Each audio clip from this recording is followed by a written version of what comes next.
In the far reaches of the north, where winter drapes the world in silence and the sea is never at rest, a long ship cuts across the icy water like a knife through cloth.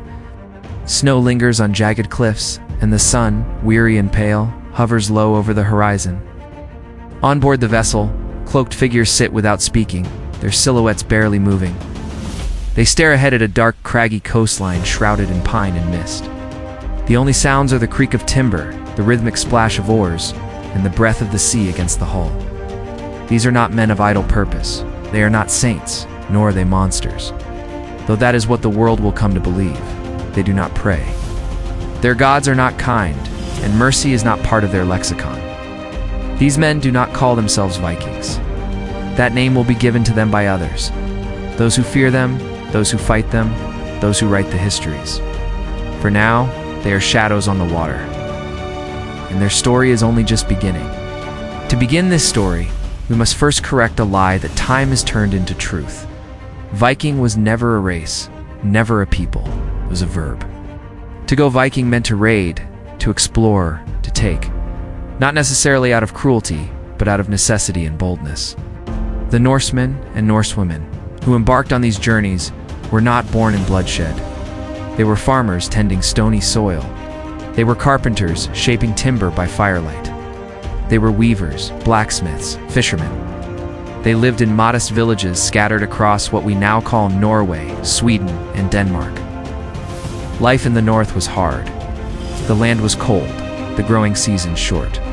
Storms came quickly, and food ran thin. But out of this crucible of hardship emerged a people forged in resilience. Strength was not optional, it was inherited. And in this world of snow, sea, and stone, a fierce culture took root. One grounded in loyalty, in family, in fate. This was not a culture of simple brutality. The Norse worldview was vast, layered, and poetic. Their mythology was not just entertainment, it was a framework for life. At the center stood Yggdrasil, the world tree whose roots and branches bound all things, gods. Men, beasts, and giants, in an unbreakable web of destiny. They feared Ragnarok, not as an ending, but as an inevitability. A final battle that even the gods could not escape. It taught them that everything ends, but what matters is how one meets the end.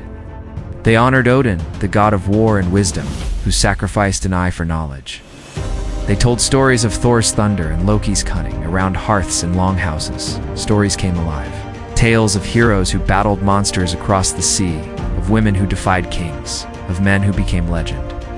They carved runes into stone and bone, part language, part magic, leaving behind messages that still whisper from grave markers and cave walls. In this culture, the spoken word carried power, and memory was as sacred as blood. But it wasn't belief alone that carried the Norse across the world. It was their unparalleled mastery of the sea. Long before Columbus crossed the Atlantic, the Norse had already begun their oceanic odyssey. The Longship was their secret, a marvel of engineering that combined strength with speed, grace with brutality. Long and narrow, shallow drafted, it could cross open oceans. It then slip into rivers and marshlands where no other vessel could go. They could be beached quickly, launched within minutes, even carried over land when needed. A fleet of longships could strike like lightning, fast, precise, and devastating. They didn't build ships just to survive the sea, they built ships to command it. The sea wasn't a boundary, it was a road. And with every tide, the Norse expanded their reach. Not just as raiders, but as explorers, settlers, and pioneers. The world first took notice in 793 AD on a small island off the coast of Northumbria. A monastery named Lindisfarne sat in quiet devotion. Monks tended scripture, kept to prayer, and believed themselves far from harm. Then the longships came. The attack was sudden, brutal, and efficient.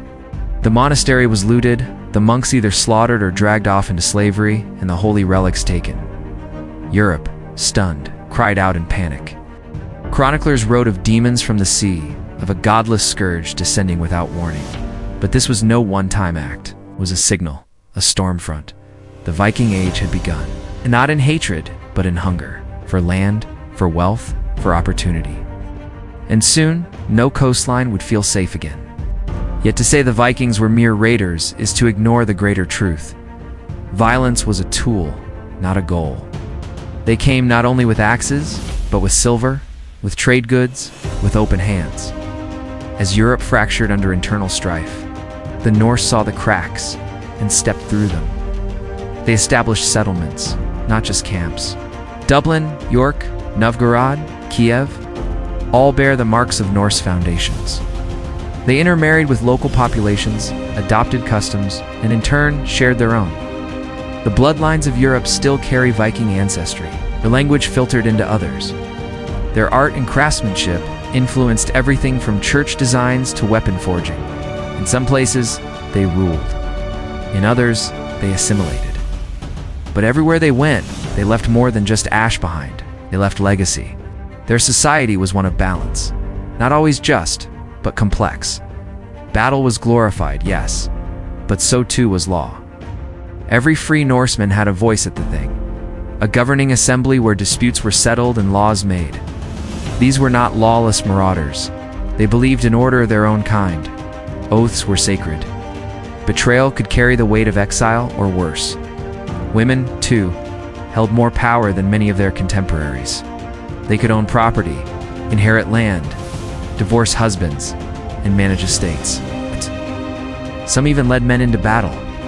Their mythology reflected this duality. Gods of chaos alongside gods of order. Freya, the goddess of love, was also a goddess of war. They composed skaldic poetry so intricate that it remains difficult to translate. Their songs weren't just lyrics. They were verbal spells of memory and honor, woven in strict meter and metaphor. They understood contradiction, and they lived within it. And yet, beneath the glory and expansion, they were still human, still bound by the same drives. Hunger, fear, hope, love. They worried for their children. They feared disease, harsh winters, poor harvests. They gazed at the night sky, looking for signs, and made offerings to appease spirits they could not see. They believed in fate, but also in defiance. A warrior who died without leaving a name was as lost as one who never lived. Better to fight and fall than to live forgotten. This idea fueled their courage and their recklessness. They buried their dead with possessions for the next world, sometimes in simple graves, sometimes in ships filled with treasures, slaves, and animals, meant to carry the departed to Valhalla or beyond. The Norse believed life was short, but story was eternal. They lived in a way that dared the world to remember them. So who were they, truly? These men and women of the ice and flame? They were more than what history books once claimed. Not demons. Not heroes, survivors, risk-takers, dreamers. They saw the edge of the known world and stepped past it. They carved homes into frozen fjords and founded kingdoms in foreign lands. They held swords, yes, but also pens, hammers, tools. They farmed, built, taught, and learned. They traded amber for silk, furs for spices. They carried stories across borders and reshaped the continents in subtle, lasting ways. The Viking Age was not just one of destruction. It was a renaissance of contact between cultures, ideas, and identities. To understand the Norse is to understand contradiction itself. How one people could burn down a church in one year and build one the next.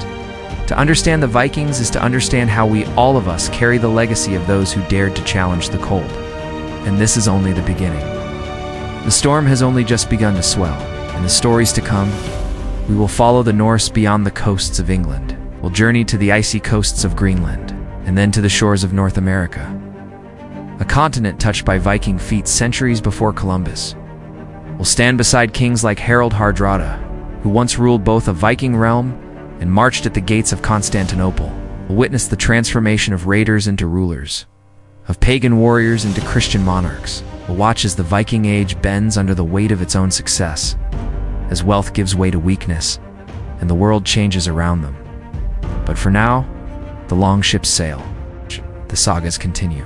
And the fire they lit in the dark still burns in the pages of history, in our language, in our names, in the very shape of the world.